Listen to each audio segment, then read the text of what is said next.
I think we're live. Hold on 1 second while I get everything going. All right, there we go.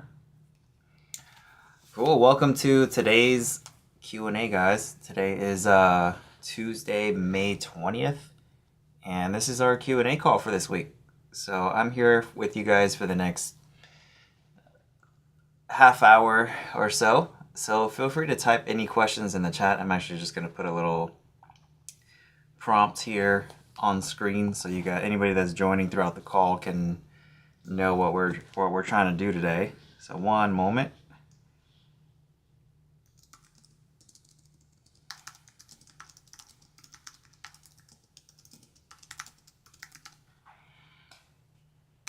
There we go. All right, I'm gonna put that right there. Cool. So while I'm waiting for questions to come in, I can just kind of go over our agenda. I kind of covered this in my, I do a Q&A call for our barbershop owner community every single week. So I covered some of these things in our call that we did yesterday. So while we're waiting on questions to come in, I'll kind of cover some of the stuff that I shared with my my private community for barbershop owners.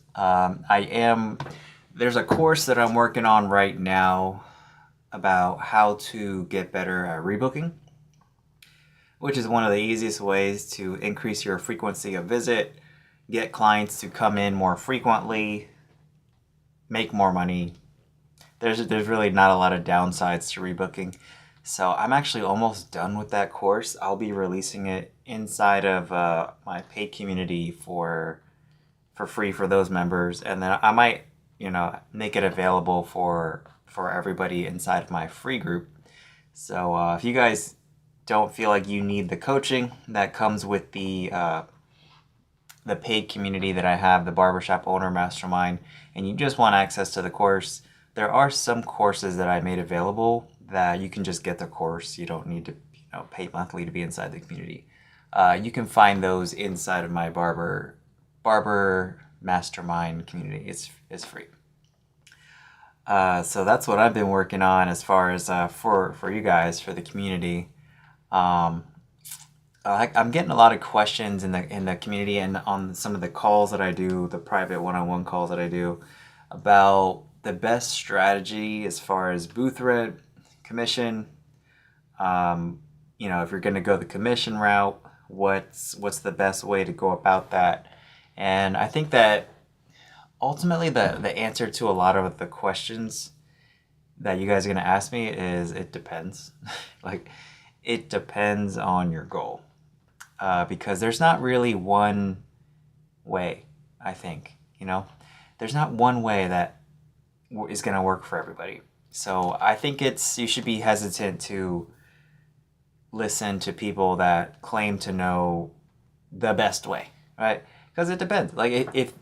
If you want to have just a little bit extra money, the least amount of work as possible, keep your business about as simple as it can possibly be, well then booth rent might be better for that, right?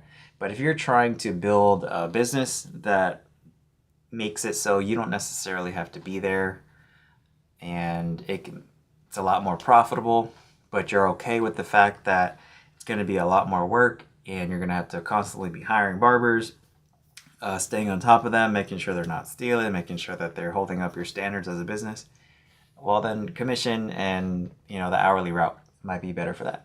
So there's a few things that I think are universally true, but that list is really small. For example, no matter your business model, I believe that an empty chair makes you no money. I think that's pretty safe to say. That's a pretty safe assumption to make, because whether your booth rent, commission, hourly, if that chair is empty, you're not making any money from it.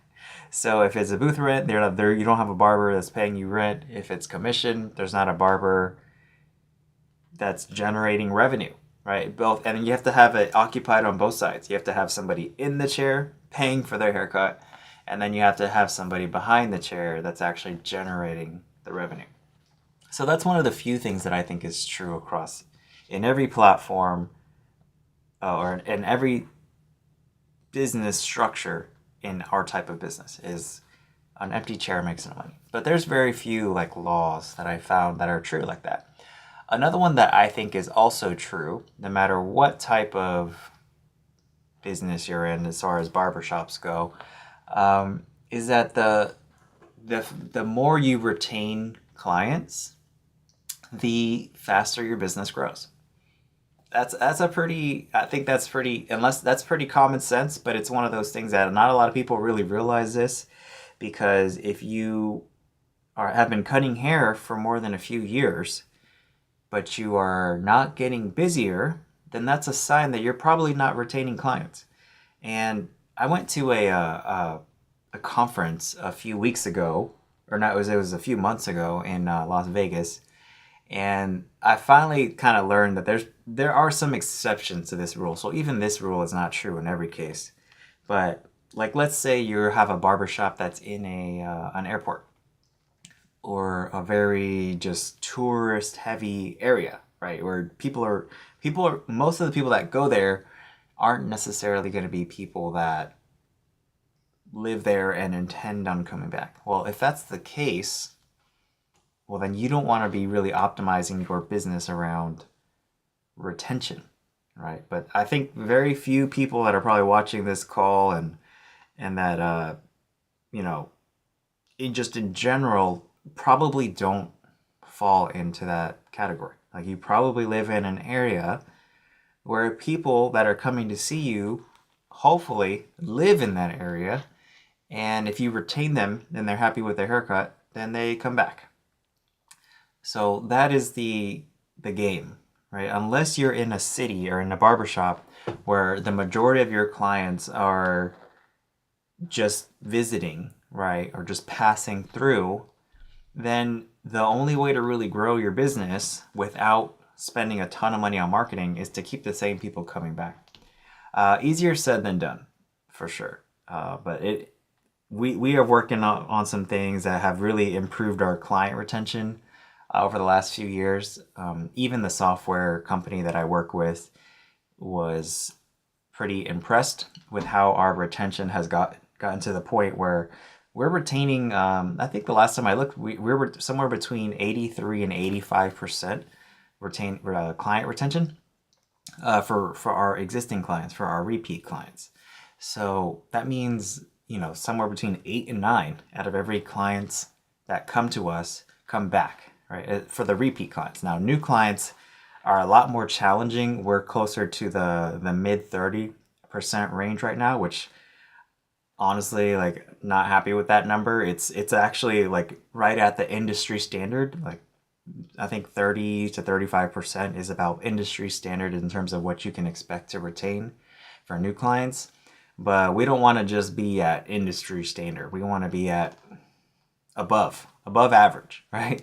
We want to be one of the best. So I'm trying to get that number to 40%, 45, 50 or higher, really. Like, there's definitely some businesses out there that are retaining, 70% of their new clients. So we're working on some things to help boost our new client retention. But really been focusing on repeat client the last couple years or so. And I will say that I think the things that kind of help with new client retention repeat client retention are, first, you have to retain your barbers. Like, that's a pretty important one, because as much as I might try to not think that this is true, people tend to be loyal to a certain barber, right? And that's just the way I think our industry is. I mean, it may not always be like that. My goal as a business owner is to shift some of that loyalty to the business, right? Because it doesn't really make sense for me to spend thousands and thousands of dollars to get a barber busy just for that barber, when they leave, to have all those clients stop coming. Like, that sucks, right? But that's the nature of our business. And so what I try to do is, I'm okay with the clients being loyal to the barbers when they're there. But if that barber ends up leaving, like they move out of town, even if it's on good terms, like they just move out of town or whatever, we want to try to keep as many of those clients coming back as possible, right? Because otherwise we have to start all over again. So some of the ways, so barber retention is extremely important. I think it's strongly related to the fact that our retention has gotten better because our employee retention has gotten better. So if we are keeping the same barbers just for years, right?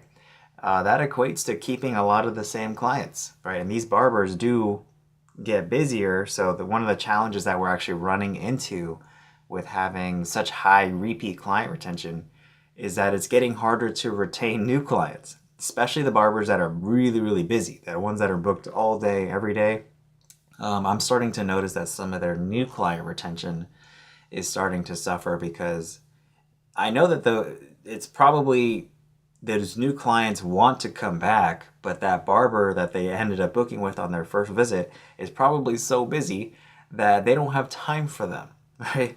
So we're trying to actually work on some ways to help boost new client retention. I think the key with that new client retention is to try to get them to come back at least 3 times, right? So one of the things that we're trying to do there is we're giving them basically a free upgrade for their first 3 visits, and then we actually started giving them a free product on their second visit. So I don't actually know how effective that's going to be, but it's definitely a strong incentive for people to come back at least a second time, right? And some of the barbers have gotten smart and they started using that to tell like new clients, part of their new client script, like, hey, when you come back, there'll be a free product waiting for you, right? Because people tend, one thing I've learned is that people tend to value physical stuff more than services, and I don't know why that is, but that's just the way the world works. And I try to align what I do in the business with the way the world actually works, with what the numbers say, not with what I want them to be. So I realized I had this theory that people value products more than services. So the way I put this to the test, right? And this just happened to set a record for the most products we've ever sold, right? So one month I did a promotion where we said, your haircut is free if you spend $50, or no, I think it was $60 on products, right? So the haircut is $45. But if they spend $60 on products, then the haircut's free. And guess what? That was the most products we've ever sold. Still, to this day, we did that like 2 years ago. And that was a fast, I had to reset our budget because our managers for each location, they're responsible for ordering inventory, and I had to reset the budget for their credit card because they each have their own business credit card. I had to reset it like twice that month because we had to physically run to like a Cosmoprof nearby just to keep the products in stock because people were buying so much product that we could not keep it in stock. We usually, go directly to Gibbs Grooming, and we usually go directly to Level 3, order from their website to get it shipped to us because you get a better deal on it, you get to buy in bulk. But we were selling so much that we could not keep it in stock. So that was one of the most successful promotions I ever did, and it just validated the fact that like you might think that people value your services as a barber, but if you tie a physical thing to it, it makes people mentally, for some reason, value that so much more than just the service. I don't know why that is, right? But that's the case, right? So Richie wants to know typically what type of products are people buying? Well, they're gonna buy whatever you use in their hair or their beard or whatever during the service, right? So in our case, we're selling a lot of our best selling products are the styling powder from we were using Level 3, we're transitioning to Gibbs styling powder. Anything like the matte cream, the pomade, things like that. Beard oil is actually it's like in our top five. We sell a shit ton of beard oil. And then of course like shampoo is actually shampoo. We have one that's like a Gibbs like 3-in-1. It's a shampoo body wash, and that one's easy to sell because they could use it on everything, and even bald people can benefit from that because everybody could use at least either a shampoo or a body wash or a soap, right? And then even the beard oil can be used even if you don't have a beard. Like we had some barbers that sell beard oil to people that don't even have beards because they can use it like if they get a skin fade, they can use it on their scalp, right? To rehydrate that. They can use it on their face if they have dry skin. If they have tattoos, they can use it on their. I don't have any tattoos, but if I had tattoos, I could use it on there. So those are mainly the type of products that we sell. So hopefully you found that valuable. Anyways, yeah, that's what I found, that people are value products and physical things way more. That's what I started when I started doing contests for my team, where I'm trying to like incentivize them to boost a certain number. Like this month, we're focusing on memberships. Like or as a team, we're trying to increase our total number of active members that we have. That's kind of our goal for this month. This month is just a cash prize, so everybody gets a bonus if we hit our total membership goal. But like we've given away TVs before. I gave away a PS5 a few months ago. We've given away clippers and things like that, but I found that like people try harder when it's like not clippers for some reason. Like people, like especially barbers, have like when it comes to tools, I found that barbers are very particular about specific brands for some reason. So they don't all get the same level of excitement depending on the tool, but like everybody gets excited about a TV, even if it's some off-brand thing, right? So you have to find something that people care about and then try to design a system to where it helps you grow your business, right? So Richie, you got another question. With your membership model, can the client go to any barber, or is it barber specific? No, so our memberships are set up. So going back to what I started this kind of talk with, we try to shift some of the loyalty to the business, right? I don't even want people coming to me specifically. I want people going to the business. They're like, I want to go to anybody here. So the things that I do inside the business, including the membership, are designed to reward that behavior, if that makes sense. So our membership is structured to where they can go to any barber they want at any location. And it's also set up so that depending on the membership they have, most of our memberships are set up to where they're basically prepaying for their services at a discount. And even if they don't get to use it that month, that credit that they get, which they exchange for a service, rolls over to the next month. So what this does is, and this is not something that I anticipated, but if a barber leaves, right, but somebody has a membership and they have some credits that they haven't used yet, they're way more likely to come back. Even if that barber they were very loyal to moved somewhere relatively close, it's kind of like having a gift card. It's like, well, why would I go anywhere else if I have some money to spend on this gift card still, right? And people still do follow people or whatever, but I've noticed that since we introduced the membership and done some other things, like it's really started to shift that loyalty way back more towards the business. Because I had this thought recently where, the business isn't as small now as it used to be. We're still a pretty small business, but in the beginning, like it was like we were so small that I had probably cut everybody's hair that came to the barbershop. Now it's at the point, even though we only have 2 locations so far, where some people don't even know who I am. Like some people don't even know that I'm the owner, and I'm fine with that. Like I don't care. I have no ego attached to that title. Like I don't care. Actually, if you go on the website, there's very few places that, especially on the booking site, that say that I'm the owner, because I don't want people booking with me specifically. I want people to come to the business. In an ideal scenario, we have a lot of clients coming to the business that are, I just need a haircut, right? I don't care who cuts my hair. I just want to go back to House of Shapes. Like that's what I'm shooting for.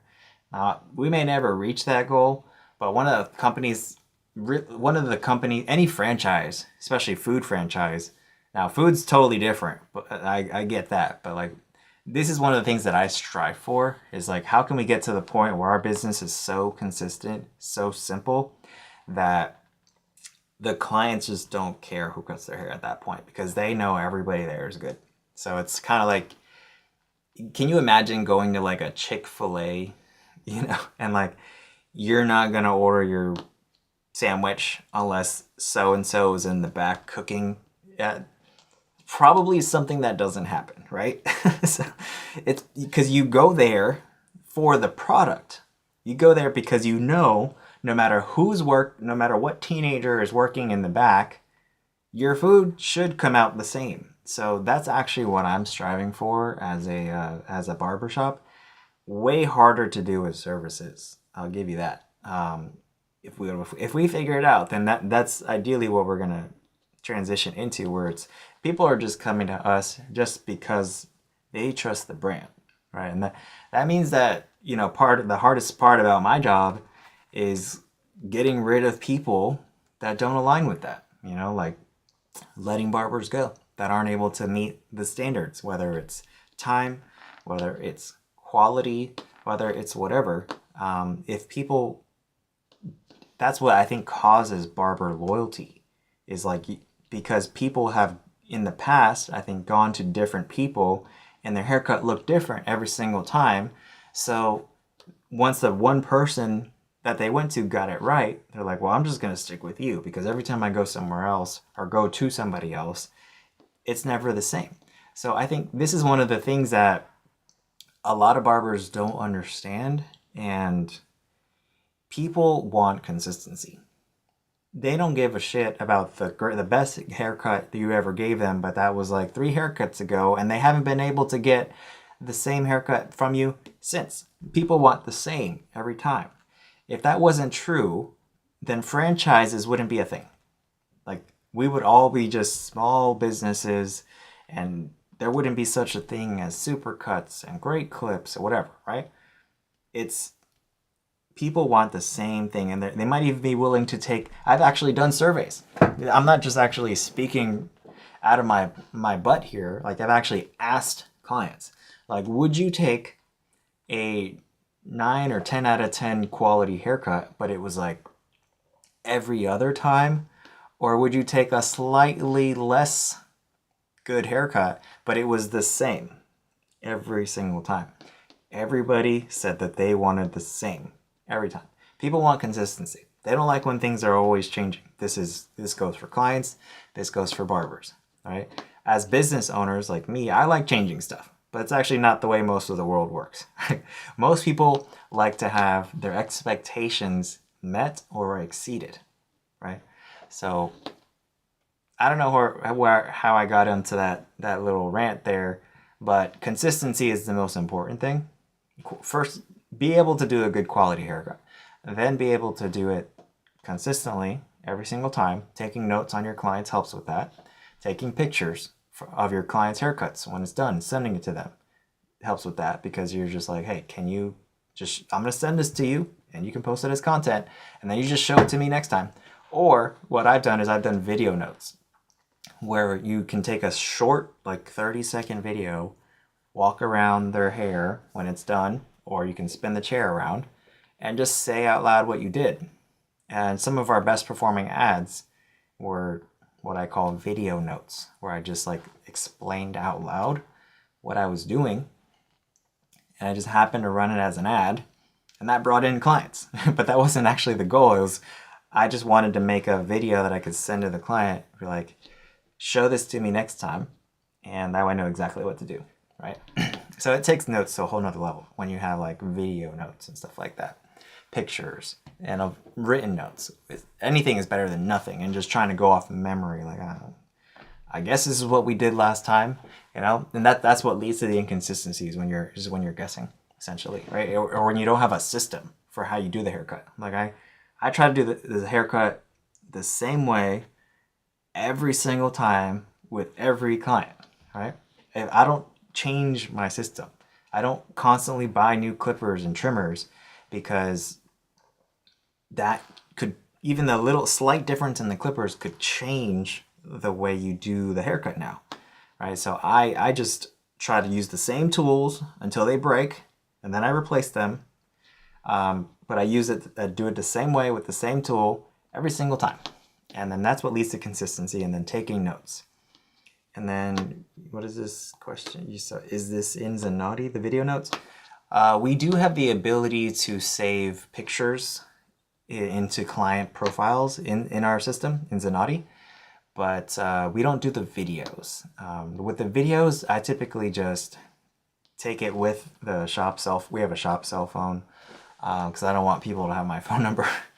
And I take the video on the shop cell phone, and then, or I'll take it with my phone and send it to the shop cell phone, or I'll take it with the client's phone, and then I, do the video, and then I send it to them from the shop cell phone, right? And then if we want to, we can upload some photos into Zenati, into their client profile, but we don't use that feature right now, just because it's kind of slow, right? If I had a receptionist, which we may have one in the future, that would probably be part of her job. That would that person, like data entry, but we don't store photos right now. Now we actually do have the ability for clients to upload photos. We have a form, like a guest form in Zenati. So when they are creating their profile and they're booking their appointment for the first time, they can actually upload photos of the haircut that they want.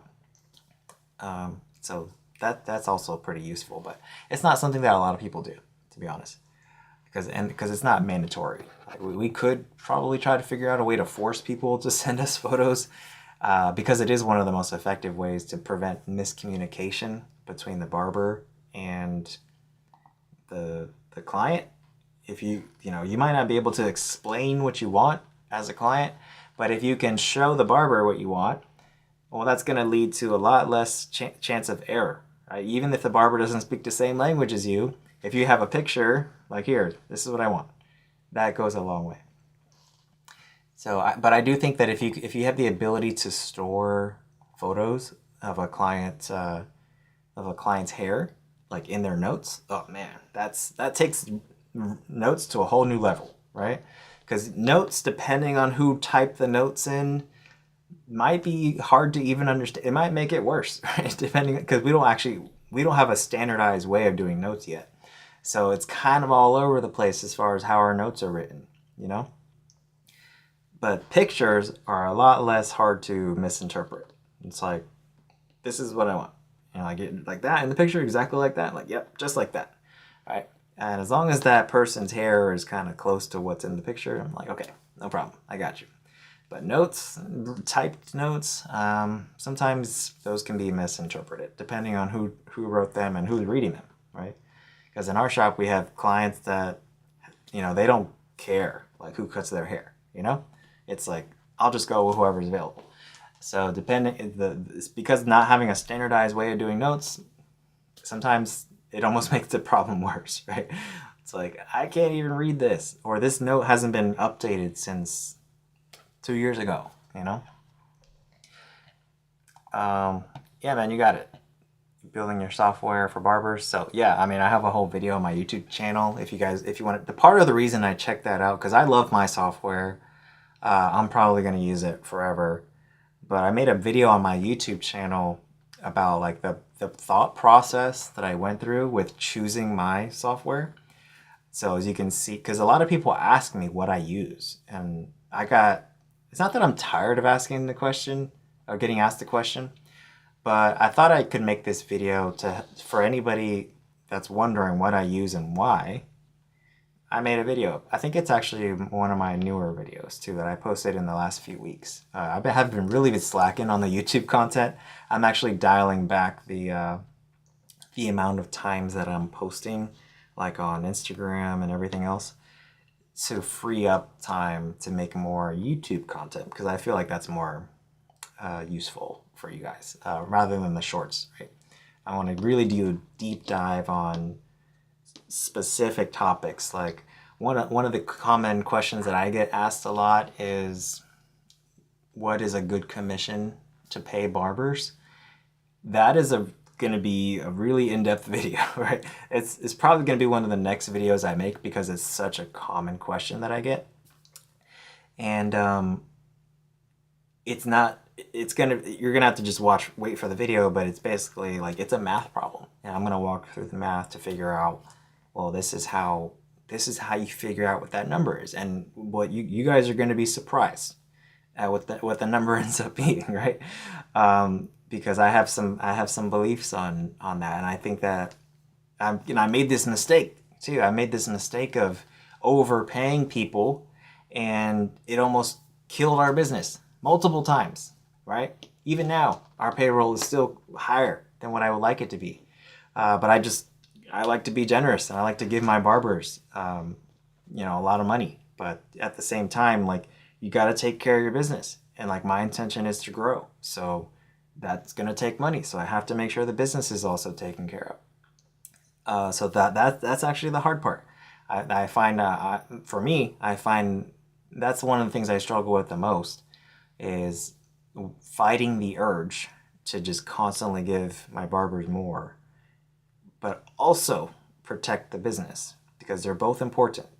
The barbers have to make good money, but the business has to be profitable so that we can continue to grow. Because if the business isn't profitable, business isn't growing, then their income is never going to grow. Like, it's actually kind of counterintuitive, but I found that you actually have to grow the business first in order to be able to pay the barbers more. You can't pay the barbers more and then expect to be able to grow the business to then pay them more. Like, they're both good things, but you have to do them in the right order, I found. So I did it in the wrong order, and almost put me out of business multiple times, where I just give the barbers more, we'll figure out how to afford this later, and then take care of the business with whatever's left. Like, no, you take care of the business first, grow the business, and then you can have more money to pay the barbers more. And then you keep doing that, right? But I did it the other way, and it's a terrible idea. So the next video, one of the next videos that I make for my YouTube channel, will probably be something related to how to figure out how much to pay your barbers, and stay tuned for that. So I'm at the end of my time here, guys. Thanks for joining the Q&A today. If you guys have any other questions, I have a free community called the Barber Mastermind. You can get the link to that is in my bio wherever you're watching this. If you have any questions, I'm really active in that community. So if you didn't get a chance to ask a question during this Q&A, just post it inside the community. And not only will you get my take on it, but you could get some feedback from the almost 3,000 other barbers that are in that group as well. So thanks for joining me. I'll do the next Q&A next week, and same time, 11 a.m. Eastern time, Tuesday. I'll see you then. Thank you.